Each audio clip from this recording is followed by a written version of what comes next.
Contingency management maintains that form and frequency of behavior can be altered through a planned and organized system of positive and negative consequences. There is a substantial empirical base that supports contingency management techniques. Behavioral contingencies are at play every day of our lives. You know, there is a contingency that states that if you're speeding down the road, you might get a ticket, and you might have to pay a speeding ticket. You might get points against your record. There's a contingency that applies if you show up for work every day, you'll get a paycheck at some point, you know, based upon whatever contingency you have with your employer. If you go to school and you do your homework and you get the grades you need, then you'll graduate with a diploma one day. If you, trying to think of another one, you know, if you, there are contingencies around skills training as well. So if you, I'm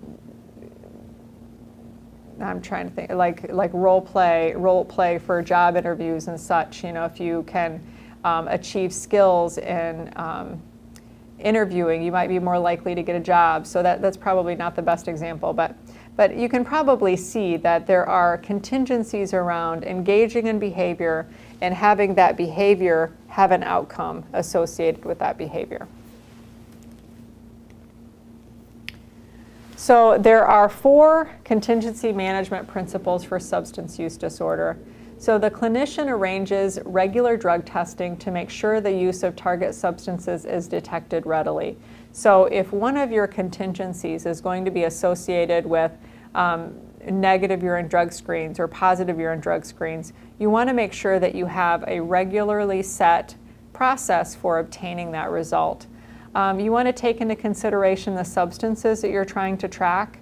If you have the same group come in and they have a urine drug screen every day, some of the substances that you're tracking, they might use one time and have that show up in their urine drug screen for 3 days, you know, or 4 days. You know, so you want to make sure that your schedule for conducting the drug testing makes sense given the substances that you're trying to detect. The clinician provides positive reinforcement when abstinence is demonstrated. So when someone does come in and have a clean drug screen, there should be a positive reinforcement element there, even if that positive reinforcement is excellent job, you know, good job, you did it, or if it's something that's a little bit more tangible, which we'll talk about in a moment. The clinician withholds the designated incentive from the individual when the substance is detected. So sometimes this can be more difficult than what you'd imagine. So what this basically means is if the person hasn't been successful with the contingency you set up, you can't give them the incentive. So even if it's something like if you set up this incentive where they'd have a bus pass if they came in with a clean urine drug screen and they came in and it was dirty and you really want to give them the bus pass, you really can't. It's important that you have these set contingencies. And the clinician helps the client establish alternate and healthier activities. What they found is that setting up some of these contingencies can actually be very helpful in helping someone engage in the behavior that you're looking for. And you know, also, you know, this sometimes it's discussed in contingency management trainings that it feels like bribery. You know, someone will say, oh, you know, you're bribing them to come in and have a clean urine drug screen. And you know, it's often this matter of perspective as well. Some of the staff who initially were concerned about it feeling like a bribe, once they found that people were actually able to be very successful and motivated by the contingency plan, were saying, you know what, this is fantastic. You know, this doesn't feel like a bribe at all. This feels like acknowledging the hard work that these people are engaging in, because you're asking so much of them in changing their behavior, and they're having to be conscious of this behavior change and engage in new skill sets that they've never done before, that being able to reward them with a bus pass or reward them with the opportunity to participate in a lottery or something like that is a very motivating thing, and it helps people believe that, you know, what they're doing is to be on track is is helpful. So what are some target behaviors that have been used in contingency management programs? One target behavior that we've already alluded to is drug abstinence. So drug abstinence is typically monitored through a urine drug screen or a breathalyzer. So you have to have it set up and included in the cost of the program to obtain the results of these screens. Another target behavior can be clinic attendance and group participation. When it's something like this, you want to ensure that you have it clearly defined what behavior you're looking for. So does clinic attendance mean they show up in group and they sit in a chair? Or does group participation mean that they participate actively and finish their assignment? If someone shows up and they're swearing the whole time, is that participation even though they're verbalizing? You want to have a good understanding of what behavior you're looking for. And if you have people who are actually tracking the behavior, you want them to be properly trained on how to identify it as well. Medication adherence, is someone taking the medication that's being prescribed? If it's a residential setting and there are little cups, are you able to see that they're actually taking it and not spitting it out? So making sure that you think through that as well. Another target behavior can be following the treatment plan. So if you have some goals set up in the treatment plan, how well is that person adhering to some of those goals? Also, attaining particular goals. So you may have a target behavior associated with very specific goals, like finding a job. So having certain contingencies set up on submitting applications and actually being hired and having some incentives associated with that. Here are some examples of reinforcers. Cash is called a universal reinforcer because it can be exchanged for all kinds of things, including things you may not want people to exchange it for. But cash can be a really useful thing to use. Vouchers, which can be exchanged for other things of value. So it can either be exchanged for cash or exchanged for items in a store or tickets to a movie or whatever. Reinforcers could also be prizes, so you could have specific prizes set up with different values. It could be retail items. It could also be privileges. So it could be something like visitor privileges, like having a visitor come in. They have numerous studies that have shown that having a take-home dose privilege at a methadone clinic can be a very powerful incentive for abstinence from substances for individuals who are receiving opioid maintenance treatment. So in other words, what that might look like is if the person has engaged in that treatment for a period of time and has had X number of clean drug screens, then they can get a take-home dose or two. And then when they come in, they get another urine drug screen, which gives them the next round of take-home doses, which means they don't have to come into the clinic as often. And they actually have shown that this type of contingency has shown to increase the likelihood of the clean drug screens, which we'd all like to see that. So other studies in Chapter 5 that have shown empirical evidence with contingency management programs have been housing and employment contingent on abstinence. So if you have a population, and this isn't necessarily the easiest contingency to set up, but if it is a scenario where you can have housing and employment contingent on abstinence, it actually increases the likelihood of someone achieving stable housing, employment, and abstinence, and maintaining stable housing, employment, and abstinence. So they've been able to track that some of these behaviors continue over time, which is great.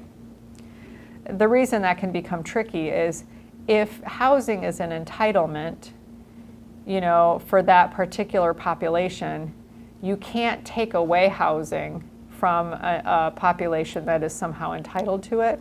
So it would really have to be a population that otherwise would be homeless and is not entitled to housing, but they could engage in treatment and participate in this contingency in order to achieve housing.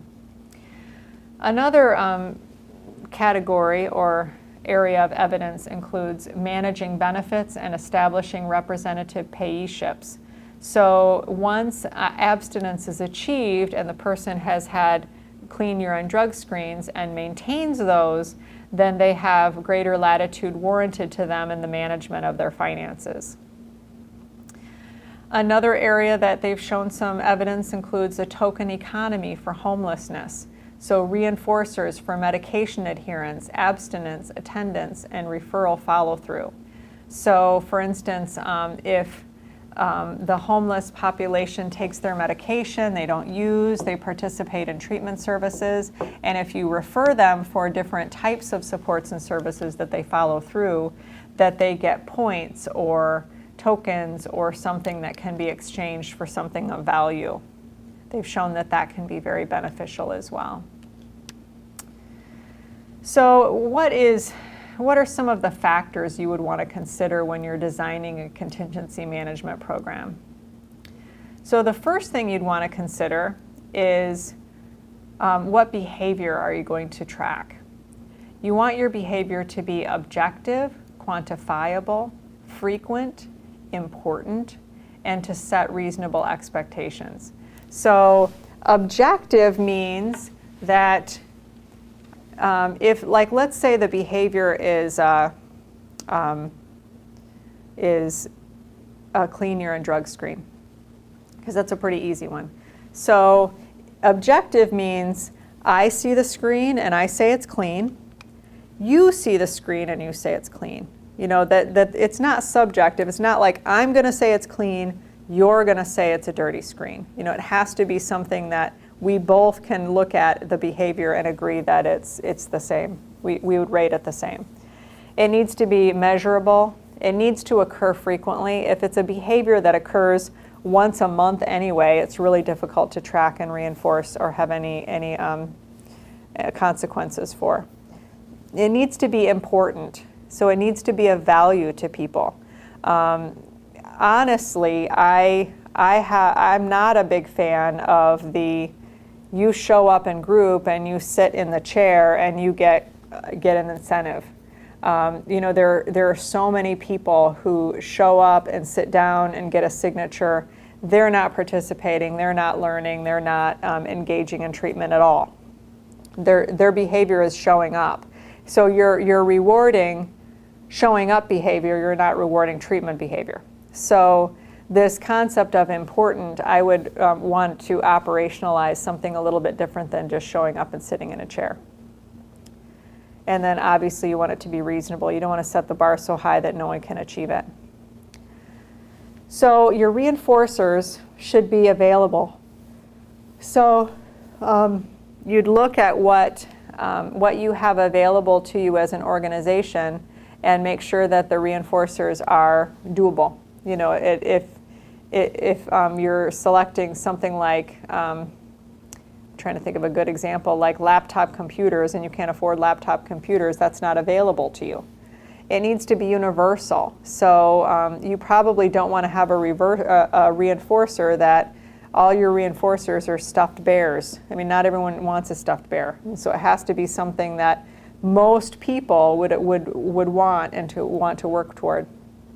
It should include tangible items, like things you can feel, as well as intangible items, like positive reports to parole, flexibility in methadone dosing, increased freedom, like in some programs do have smoke breaks as reinforcers, and passes, like passes to the movie if someone is in a facility and the facility allows that.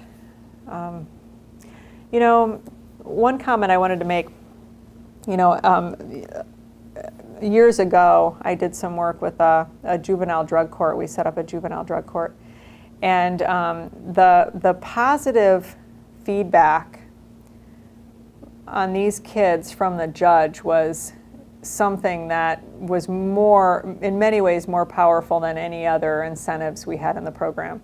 And on the flip side, a sanction from the judge also had quite a bit of a greater effect than any other type of sanction. So you want to look at what and who has this reinforcing quality, in your organization, and how can that be helpful in encouraging the behavior that you're looking for. Number 3 is using behavioral principles. So monitoring and reinforcement schedule. You want to keep your schedule simple and consistent with clear expectations. So what that means is, again, you want to track behavior.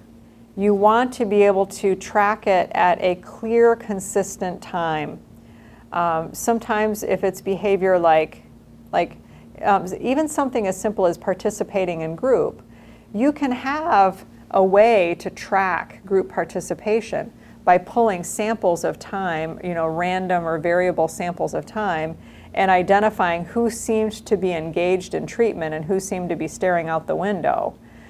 So there are different ways in which you can rate and track behavior like this. 4 is prepare a behavioral contract. So draw up a contract for target behavior, be specific, consider alternative interpretations, including any time limitations you have.